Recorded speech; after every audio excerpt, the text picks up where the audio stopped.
다들 안녕하세요. 프로토 91회차 토신 정보방 환급 인증합니다. 당첨금은 세후 금액인 거 알고 계시죠?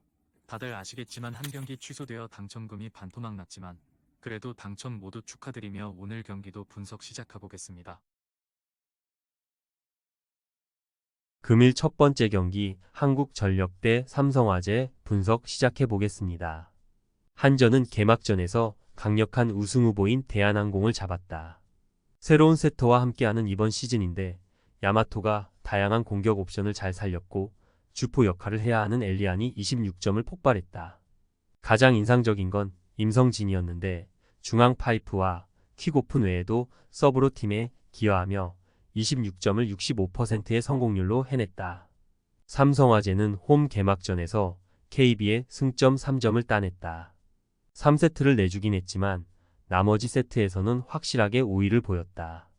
부상을 회복하고 리그 첫 경기에 출전한 그로즈 다노프는 27점을 기록하며 팀 공격을 이끌었고 김재휘와 김준우가 중앙에서 존재감을 보였다. 파즐리의 공격 성공률만 올라온다면 충분히 선두권 경쟁을 노려볼 만한 전력으로 보인다. 한전의 승리를 본다. 삼성화재는 김준우와 김정호 등 국내 선수들이 충분히 역할을 했지만 파즐리는 아직 시간이 필요해 보였다. 엘리안이 상대 블로킹 벽을 공략하며 공격 득점을 이끌 수 있고 임성진과 신영석이 야마토와 좋은 합을 보일 한전 상대로 어려운 경기가 될 것이다. 금일 두 번째 경기 한국도로공사 대 IBK기업은행 분석 시작해 보겠습니다. 도로공사는 지난 화요일 홈 개막전에서 페퍼에 패했다. 서브 득점에서 1점을 앞선 것을 제외하면 두말할 필요 없는 완패였다. 범실에서 20대 9로 밀린 데다 공격 성공률에서도 10% 이상 뒤적기에 세트를 따낼 수 없었다. 니콜로바가 빠른 스윙을 앞세워 12득점을 해줬고 강소희도 43%로 10점을 기록했지만 임명옥의 리시브가 흔들렸고 이윤정은 여전히 불안한 모습이었다. 기업은행은 수요일 홈 개막전에서 현대건설에 패했다. 천적으로 군림했던 디펜딩 챔프를 맞아 매 세트 치열한 접전을 펼쳤고 공격 득점에서 밀리지 않았는데 범실이 아쉬웠다. 그래도 부상으로 빠진 이소영을 대신해 나선 황민경이 13점을 38%의 성공률로 해줬고 빅토리아는 35점을 폭발했다. 가장 우려가 됐던 미들 블로커와 천신통 세터의 합도 나쁘지 않았다. 기업은행의 승리를 본다. 니콜로바와 강소희 등 도로공사는 리그에서 가장 빠른 스윙을 가져가는 사이드 공격수들이 있다. 그러나 이윤정과 후키가 나서는 세터 포지션의 불안이 크다. 이주아와 최정민이 중앙에서 김세빈 상대로 우위를 가져갈 수 있고 김채원이 리시브 라인을 버텨줄 기업은행이 승리할 것이다. 금일 세 번째 경기 한국가스공사 대 서울삼성 분석 시작해 보겠습니다. 가스공사는 DB 원정에서 대승을 거두고 홈에 돌아왔다. 높이가 좋은 DB 원정이었기에 고전이 예상됐지만 전반 어느 정도 승부를 갈랐고 경기를 30점 차로 마무리했다. 니콜슨과 은도에 등 웨인 듀오는 DB의 빅맨진 상대로 38점 17리바운드를 기록하며 압도했고 벨랑겔과 신승민의 외곽도 잘 들어갔다. 김낙현과 정성우가 이끈 전방 압박 수비도 위력적이었다. 삼성은 지난 주말 개막 연전에서 DB와 KT에 모두 패했다. DB 상대로 접전을 가져가는 등 어느 정도는 경쟁력이 있었지만 첩전을 넘길 힘이 없었다. 코버는 특유의 사이즈와 파워를 앞세운 골밑 돌파로 매치업 선수에게 어려움을 안겼는데 이정현과 이원석을 제외하면 웨인을 도울 옵션이 부족했다. 쿠탕도 아직 LG 시절의 에너지가 아니고 박승재는 루키기의 경기에 대한 부담이 커 보인다. 가스공사의 승리를 본다.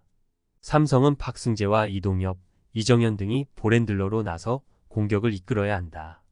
그러나 알바노와 유현준 등의 존재감을 지원한 가스공사 앞선이 수비로 상대를 저지할 수 있다. 니콜슨과 벨랑겔의 확률 높은 득점도 있을 가스공사가 승리하고 연승에 성공할 것이다. 금일 네 번째 경기 고양소노 대 창원 LG 분석 시작해 보겠습니다. 소노는 주중 원정에서 지난 시즌 챔피언인 KCC를 잡으며 연승에 성공했다. 모비스와 KCC 등 강팀을 상대로 원정 연전으로 시작한 이번 시즌인데 출발이 좋다. 이정현은 야투, 난조로 고전했음에도 풀타임 가깝게 소화하며 14점을 기록했고 앨런 윌리엄스의 20-22 경기 승부를 갈랐다. 무엇보다 은사 김승기 감독과 만나 본인이 잘하는 템포의 농구를 하는 이재도의 페이스가 좋다. 벤치의 지원만 꾸준하다면 다크호스 이상의 존재가 될 수 있다. LG는 정관장을 잡고 리그 3연승에 성공했다. 워낙 많은 선수들이 바뀐 이번 시즌이기에 고전도 예상됐는데 출발이 좋다. 게다가 정관장 경기에서는 두경민도 빠졌기에 값진 승리였다. 양준석이 22.9어시스트를 기록하며 커리어 나잇을 보냈고 허일영도 모처럼 13점을 터뜨렸다. 손호의 승리를 본다. LG는 전성현에 이어 두경민도 3주 이상 결장이 확정되며 보렌들러와 벤치 전력의 누수가 크다.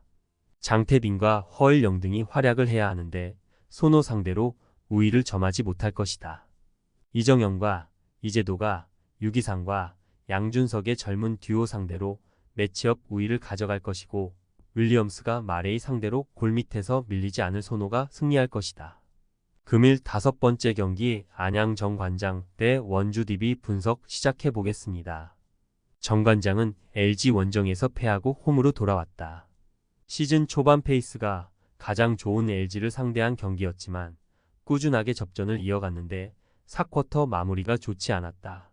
3점슛 4개 포함 17점을 기록한 하비 고메즈 외에도 최성원과 박지훈 등의 외곽이 잘 들어갔지만 리바운드에서 10개 이상 뒤진 것이 아쉬웠다.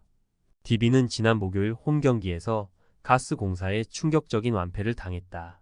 오누아쿠와 김종규, 강상재로 이어지는 높이가 리그 최고라는 평가를 받는 팀인데 리바운드에서 뒤졌고 30점 차 패배를 당했다.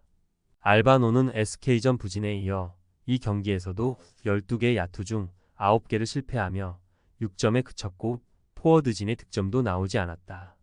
DB의 승리를 본다. 정관장은 경력직 외인인 라렌을 데려와 안정감 있는 경기력을 기대했지만 컵 대회부터 그의 컨디션이 올라오지 않고 있다.